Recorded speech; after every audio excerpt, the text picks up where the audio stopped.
Hello students, learn BST channel में आप सबका स्वागत और अभिनंदन है। पिछली वीडियो में हमने सेवाओं का अर्थ, सेवाओं की विशेषताएं एवं वस्तु और सेवा में अंतर पढ़ा था। इस वीडियो में हम पढ़ेंगे सेवाओं के प्रकार। सेवाओं के प्रकार सेवाओं के प्रकार के अंतर्गत सेवाओं को 3 भागों में बांटा गया है। ठीक है। नंबर 1, व्यावसायिक सेवाएं। नंबर 2, सामाजिक सेवाएं। और नंबर 3 है व्यक्तिगत सेवाएं। सबसे पहले हम पढ़ेंगे व्यावसायिक सेवाएं। हमने पढ़ा था व्यापार और व्यापार की सहायक क्रियाएं। ठीक है। तो जो व्यापार की सहायक क्रिया अर्थात वे क्रियाएं जो व्यापार करने में मदद करती है, उन सभी को हम किस में लेंगे? व्यावसायिक सेवाओं में। हमने उसके अंतर्गत विभिन्न प्रकार के सेवा उद्योग पढ़े थे, बैंक, बीमा। ठीक है। अर्थात वे सेवाएं जिन्हें व्यावसायिक उद्यम अपने कार्य संचालन में अर्थात अपने व्यवसाय को संचालित करने में उपयोग में लेते हैं। हम सब जानते हैं कि व्यवसाय के लिए उपयोगी बैंक भी है, तो बैंकिंग, बीमा, परिवहन, भंडारण और संप्रेषण, ये सभी सेवाएं किसके अंतर्गत आती है? व्यावसायिक सेवाओं के अंतर्गत। नेक्स्ट पढ़ेंगे हम सामाजिक सेवाएं। अर्थात वे सेवाएं जो सामाजिक उद्देश्यों को पाने के लिए अर्थात स्वेच्छा से की जाती है और समाज की सेवा के लिए की जाती है। ठीक है। उसका उद्देश्य क्या होता है? समाज की सेवा करना। तो सामाजिक उद्देश्यों के अंतर्गत जो सेवाएं की जाती है और स्वेच्छा से की जाती है वो कहलाती है सामाजिक सेवाएं। सामाजिक सेवाओं के लिए कौन कौन से उद्देश्य हो सकते हैं?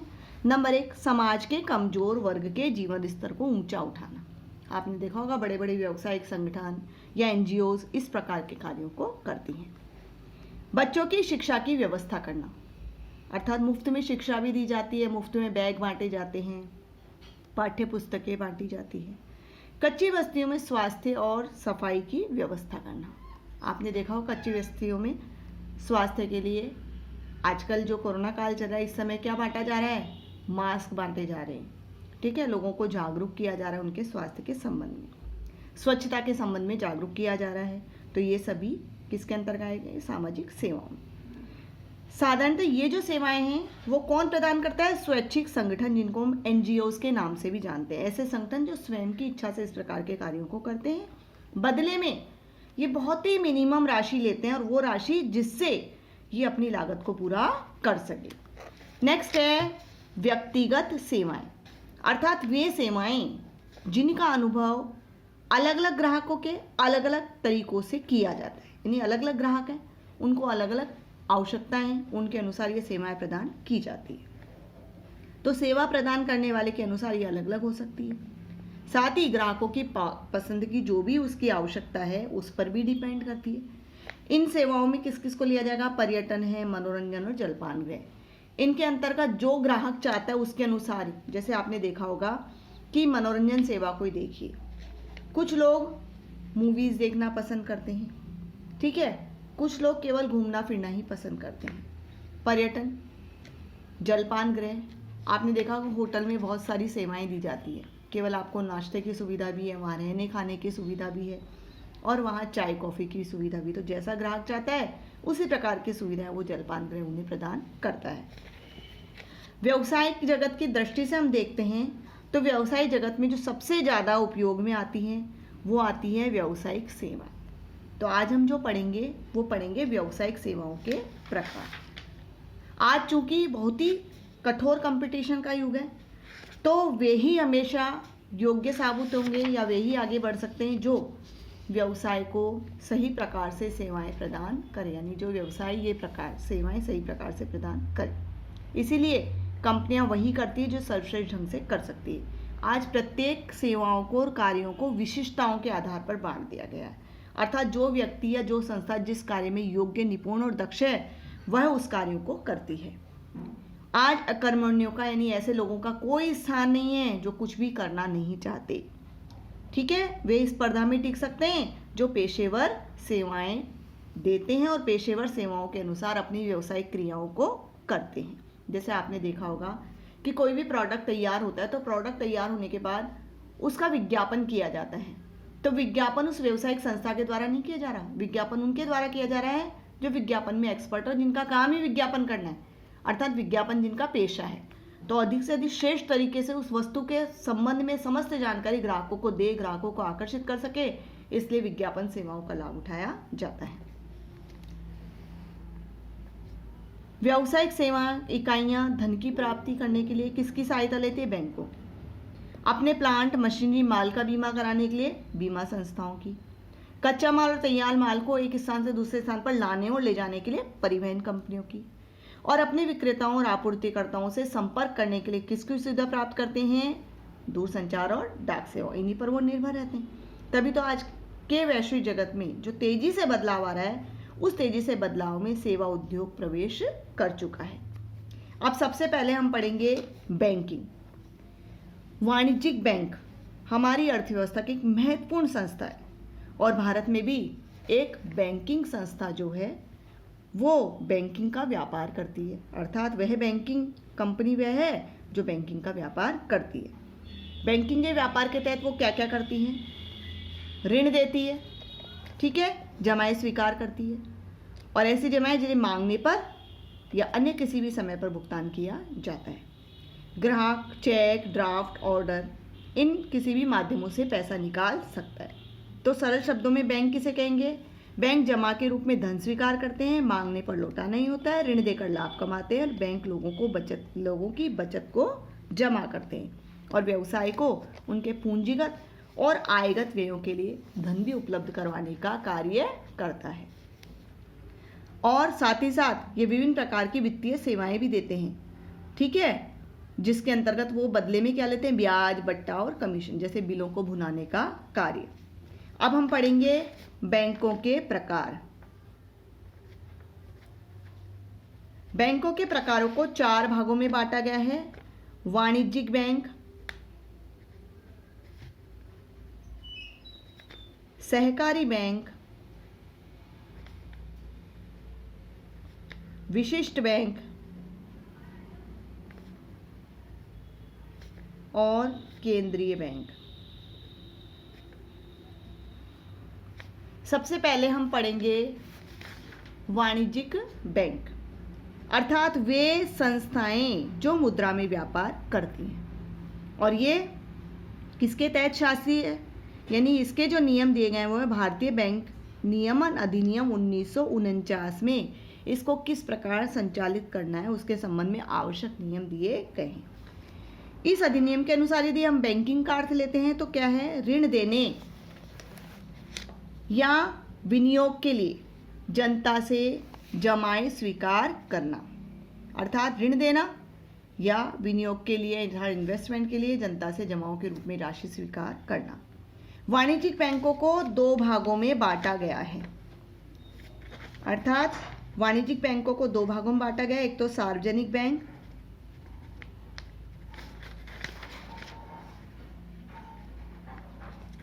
और दूसरा है निजी बैंक। तो वाणिज्यिक बैंकों को कितने भागों में बांटा गया है? 2 भागों में, सार्वजनिक और निजी। सबसे पहले सार्वजनिक बैंक। सार्वजनिक बैंक कौन से होते हैं? वे बैंक जिनमें सरकार का बड़ा हिस्सा होता है, अर्थात सरकार अधिक मात्रा में जिसमें पैसा लगाती है। सामान्यतः सामाजिक उद्देश्यों पर इनके द्वारा जोर दिया जाता है। इनका उद्देश्य लाभ कमाना नहीं होता बल्कि समाज की आवश्यकताओं को पूरा करना होता है। फिर है निजी क्षेत्र के बैंक।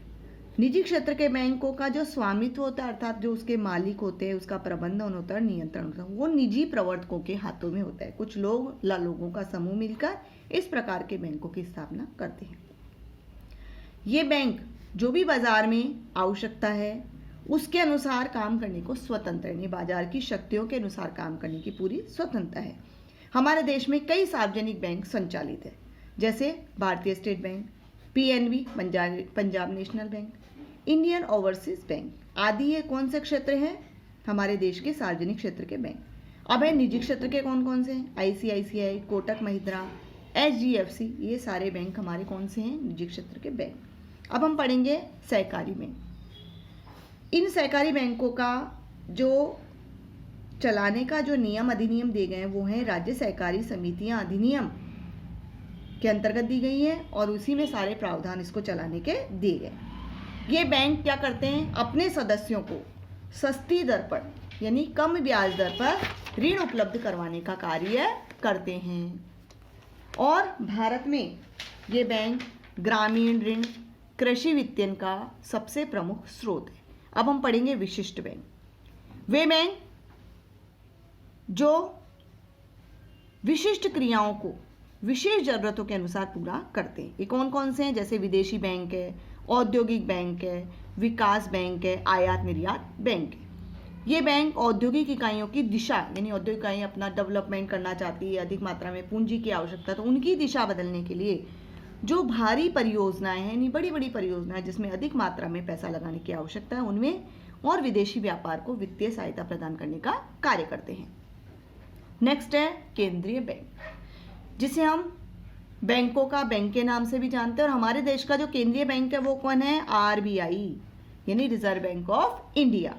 ठीक है, तो किसी भी देश का केंद्रीय बैंक उस देश के सभी वाणिज्यिक बैंकों की गतिविधियों का ऑब्जर्व करता है, सुपरविजन करता है, कंट्रोल करता है और नियमन करता है। ठीक है, और ये सरकार का बैंक होता है, सरकार द्वारा संचालित किया जाता है। यही बैंक देश में मुद्रा और साख संबंधी जो भी नीतियां हैं उन्हें नियंत्रण और समन्वय का कार्य करते हैं। आपने देखा था कि कुछ समय पहले अपने नोटबंदी का कार्य हुआ था, तो नोटबंदी के कार्य के संबंध में भी जो भी डिसीजन लिया गया था किसके द्वारा लिया गया था, आरबीआई के द्वारा। नए नोट छपे तो वो नए नोट भी जो मार्केट में आए वो भी किसके द्वारा निर्गमित या छपे थे, वो आरबीआई के द्वारा। अब है वाणिज्यिक बैंकों के कार्य। वाणिज्यिक बैंकों के जो कार्य हैं वो पहला है जमा स्वीकार करना,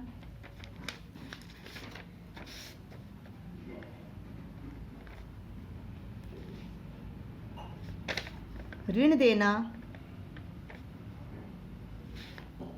चेक सुविधा देना,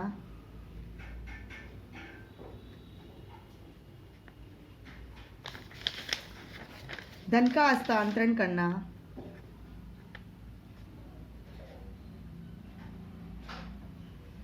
और अन्य सेवाएं। ठीक है, अब सबसे पहले हम पढ़ेंगे जमाएं स्वीकार करना। बैंक चूंकि ऋण प्रदान करता है ना, तो ऋण प्रदान करने के लिए उनका आधार क्या है, जमा। अर्थात ये क्या करती हैं, जनता से जमाओं के रूप में राशि प्राप्त करती है, उस राशि को ऋण के रूप में जनता को उधार भी देती है।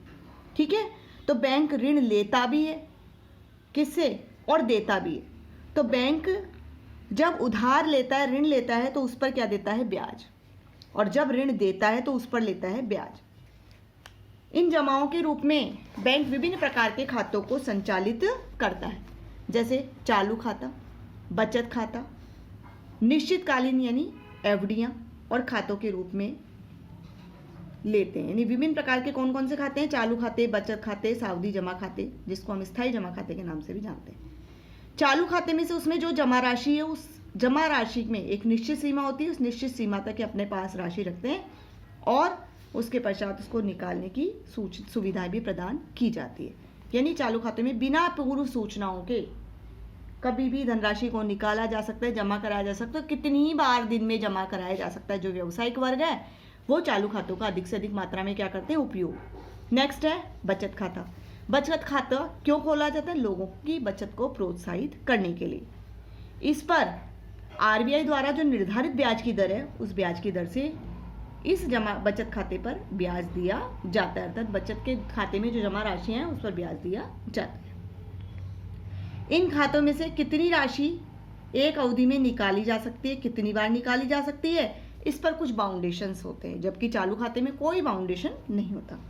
स्थायी जमा खाता एक निश्चित अवधि के लिए होते हैं, जिन पर बचत खातों की तुलना में ऊंची दर से ब्याज दिया जाता है। यानी सबसे अधिक जो ब्याज दिया जाता है वो किस पर दिया जाता है, स्थायी जमा खाते में, और एक निर्धारित समय में राशि निकाली जाती है, और आवश्यकता पड़ती है तो आवश्यकता पड़ने पर समय से पूर्व भी राशि निकाली जा सकती है। नेक्स्ट है ऋण देना। वाणिज्य बैंकों का कार्य जो है वो जमाएं स्वीकार करना ही नहीं है, जमाओं स्वीकार के साथ साथ जमा के माध्यम से जो भी राशि प्राप्त हुई उस राशि से ये क्या करते हैं, ऋण भी देते हैं और एडवांस देने का कार्य भी करते हैं। ये अधिविकर्ष का कार्य भी करते हैं, नकद ऋण भी देते हैं, व्यापारिक बिलों को बट्टे पर भुनाने का कार्य भी करते हैं, आवधिक ऋण भी देते हैं और उपभोक्ताओं को ऋण तथा अन्य अग्रिमों के माध्यम से भी पैसा उधार दिया जाता है। बैंकों द्वारा दिए जाने वाले ऋणों का कहाँ कहाँ उपयोग होता है, व्यापार में भी होता है, उद्योग, परिवहन और विभिन्न प्रकार की जो व्यावसायिक क्रियाएं, अन्य व्यावसायिक क्रियाएं, उनमें भी इसका सहयोग होता है। चेक की सुविधा, बैंक दूसरे बैंकों पर, ठीक है, दूसरे बैंकों पर जो चेक लिखा जाता है उस चेक की राशि को वसूल करने का उसका महत्वपूर्ण कार्य। आपने देखा होगा कि आज के समय में अधिकतम जितने भी लेन देन होते हैं वो चेक के माध्यम से ही होते हैं। बैंक अपने ग्राहकों को देते हैं, अर्थात इस प्रकार की सेवा बैंक अपने ग्राहकों को देती, जिसका भी इनके बैंक में खाता होता है, ये चेक बुक जारी करते हैं और उस चेक बुक के माध्यम से ग्राहक चेक के माध्यम से लेन देन करता है। चेक सबसे अधिक विकसित साख प्रपत्र है और बैंकों से जमा राशि को निकालने का भी एक विशेष तरीका है और मितव्ययी भी है, यानी कम खर्चीला भी है और सुविधाजनक भी है। चेक दो प्रकार के होते हैं, चेक होते हैं दो प्रकार के, एक तो वाहक चेक और एक होता है रेखांकित चेक। अब समझिए, वाहक चेक अर्थात ऐसा चेक जिसे तुरंत भुनाया जा सकता है, अर्थात बैंक गए और बैंक जाकर उससे राशि निकाली जा सकती है। वाहक चेक में केवल व्यक्ति विशेष का नाम लिखा जाता है, राशि लिखी जाती है शब्दों और अंकों में और सिग्नेचर होते हैं। अगर ये चेक मार्ग में खो जाता है तो मार्ग में खो जाने पर कोई भी व्यक्ति इससे राशि प्राप्त कर सकता है, इसमें ये सबसे बड़ी एक रिस्क रहती है। रेखांकित चेक, जिसमें चेक के ऊपर, चेक आपने देखा होगा, चेक के ऊपर दो लाइनें खींच दी जाती है, तिरछी लाइनें, जिस पर अकाउंट पे ओनली, तो जिसके नाम से चेक जारी किया गया वही व्यक्ति उस राशि को निकाल सकता है, तो उसके खाते में जमा होती है और तभी वो निकालता है। ऐसी स्थिति में मार्ग में अगर रेखांकित चेक हो जाता है तो कोई रिस्क नहीं होती। नेक्स्ट है धन का हस्तांतरण। वाणिज्यिक बैंक का एक मुख्य कार्य और क्या है, धन का एक स्थान से दूसरे स्थान पर ट्रांसफर करना की सुविधा प्रदान करना। ये अपनी शाखा तंत्रों के माध्यम से इस प्रकार के कार्यों को करते हैं। कोषों का हस्तांतरण करते हैं, ड्राफ्ट के द्वारा, भुगतान आदेश के द्वारा और डाक द्वारा। इसके बदले में बैंक अपनी सेवा के बदले में क्या लेता है, कमीशन। कमीशन बहुत अधिक नहीं होता, नाम मात्र का होता है। इसीलिए बैंक निश्चित राशि का अपनी स्वयं की अन्य स्थान पर स्थित शाखाओं पर क्या कर देता है, ड्राफ्ट जारी करता है। भुगतान प्राप्त करता अपने पास जिस भी बैंक का ड्राफ्ट लिखा होता है उससे राशि प्राप्त कर सकता है। अब है सहयोगी सेवाएं। बैंक अन्य भी बहुत सारी सहयोगी सेवाएं प्रदान करता है, जैसे बिलों का भुगतान करना। व्यापारी बिलों का बैंकों के माध्यम से भी भुगतान प्राप्त कर सकता है, इसके बदले बैंक क्या लेता है, कमीशन। अभिगोपक सेवाएं, लॉकर की सुविधा। आपने देखा होगा कि आज के समय में जेवर वगैरह घर में रखना बड़ा ही रिस्की है, इसके लिए लॉकर्स की सुविधा भी बैंक प्रदान करता है, जिसके लिए एक मिनिमम चार्ज वो लेता है। अभिगोपन सेवाएं, जब भी अंश और ऋण पत्र जारी किए जाते हैं तो कंपनियों को ही डाउट बना रहता है कि कहीं 90% अंशों के लिए आवेदन आएगा या नहीं, तो ऐसे में बैंक अभिगोपन की सेवाएं भी देता है कि अगर 90% अंशों के लिए जनता से आवेदन नहीं आता है तो बैंक शेष जो बची आवेदन की राशि वो खुद, यानी शेष आवेदन खुद करता है और 90% अंश उस कंपनी के बिक जाते हैं। या अन्य सेवाएं भी देते हैं, जैसे निर्देशानुसार अंश और ऋण पत्रों का क्रय और विक्रय। अन्य व्यक्तिगत सेवाएं देते हैं, जैसे बीमे की किस्त का भुगतान करना। आपका बैंक में अकाउंट है, डायरेक्ट अकाउंट से पैसा किस्तों का चला जाता है, जिसके लिए आरडी अकाउंट खोला जाता है। लाभांश की वसूली, बैंक लाभांश की वसूली का कार्य भी करता है। इस प्रकार बैंक बहुत सारे ऐसे कार्य करता है जिसके माध्यम से ग्राहकों को विभिन्न प्रकार की सुविधाएं होता है। बिना बैंकों की सुविधाओं के व्यावसायिक व्यवस्थाओं को संचालित करना भी बड़ा ही मुश्किल काम होता है। ओके स्टूडेंट, नेक्स्ट वीडियो में हम पढ़ेंगे ई बैंकिंग। तब तक आप इस वीडियो को पूरा ध्यान से देखिए, समझिए और शेयर कीजिए, लाइक कीजिए, और अगर आपने अब तक सब्सक्राइब नहीं किया है तो सब्सक्राइब कीजिए। नेक्स्ट वीडियो में हम मिलेंगे ई बैंकिंग के तहत, उसके लाभ और दोष पढ़ेंगे। तब तक आप इसको ध्यान से देखिए। थैंक्स।